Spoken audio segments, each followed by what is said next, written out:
To me, the story of Tex means much more than just dancing with this imprinted bird. The breeding program for whooping cranes started in 1965 at Patuxent Wildlife Research Center. And that year they imported eggs from Canada, hatching eggs. And I think they hatched maybe a dozen whooping cranes. And that same year, Tex was hatched from the only pair in captivity. The reason she was so important is because her parents in captivity at the San Antonio Zoo were alive in the early 1950s when there were fewer than 30 whooping cranes. So genetically, this pair was very important.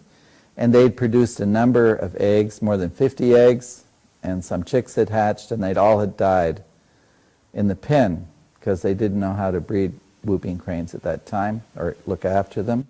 So I agreed to work with Tex to see if we could get her to lay eggs. And he got the permits from the federal government, and in 1976 she arrived at the Crane Foundation. Spent a lot of time with her that first summer, and she really bonded. So I could be away for months and come back and she would still be fired up. So then I would work with her in the springtime every year.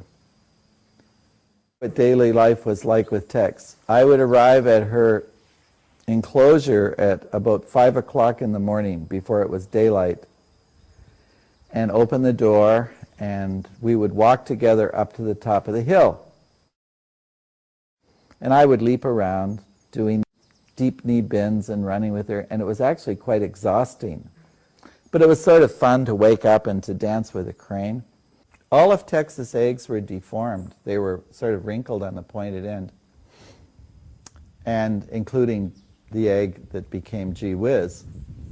And we found that it was very, very much underweight. So we decided to keep it in an incubator and monitor its weight. And it was dehydrating very, very quickly because apparently the shell was too thin. And obviously the bird would soon die from dehydration. Believe it or not, we were able to hydrate that egg and get it to start to gain weight. And then Gee Whiz hatched on day 28. But we hand-raised these birds. They had no fear of humans. So when hand-raised cranes grow up, although they're imprinted in cranes, they have no fear of humans. And to this day, Gee Whiz has the record of being one of the nastiest cranes in Crane City.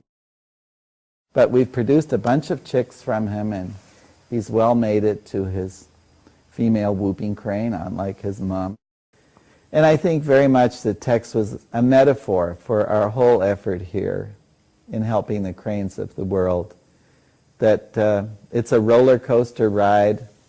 The odds are against us in many cases, but if we stick with it and if we have faith, we're going to come through okay, and the cranes are going to come through okay.